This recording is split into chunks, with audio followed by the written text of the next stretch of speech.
this is in Auschwitz. This is what my people experienced. It's what Uyghurs are experiencing in China now, and it's the same persecution. That's why I say not only is it shocking that there are attorneys who I consider colleagues in the same profession who would support a government that is enforcing something that's very, very similar, that looks very, very similar today.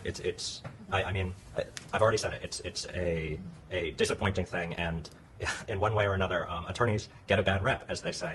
And it sometimes appears that there's a reason for that, because there are attorneys who are doing things like representing aspects of the Chinese government or state-owned enterprises or state-run enterprises. Thank you. And I was actually in Auschwitz in Poland, so I actually visited the site, and I was immediately remembered how the 80 million Chinese people were killed by the CCP. And so it's very, very hard for me emotionally to accept the fact that the top American law firms like O'Melveny and Paul Hastings, respectable law firms. I know people who work at these firms who are extremely intelligent, very well-intentioned. Yeah, and check their background, visit their website to see this is the chair of the O'Melveny, and they all have great resume, great education. They got the top of the line, education, professional background, but they're using their background to defend the criminal, to defend the people who committed crimes against the humanity, against the 1.4 billion Chinese people. And take a look at who are the lawyers are representing PAX. So this person, his name is Stuart Snarf, and so take a look and visit their website.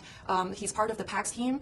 And next one is Peter Friedman. Again, he's based in Washington, D.C. Great background, great education, but they are aiding and abetting the world's largest dictatorship to persecute CCP's enemy, which is the Chinese whistleblowers. And this guy has a very interesting background, David Hobart. He was actually the former assistant U.S. attorney and DOJ prosecutor. He prosecuted public officials, and he was a former DOJ prosecutor. And imagine that he's now acting on behalf of the Chinese government to persecute the Chinese whistleblower movement on the U.S. soil. This is extremely heart-wrenching for me to accept. I mean, emotionally, I feel that we have been discriminated by these white lawyers in America. They use the power of the law, their powerful connection, to persecute people like me and Prince. And we escaped the communist China to America to be free. And I do not want America to become the country that I fled.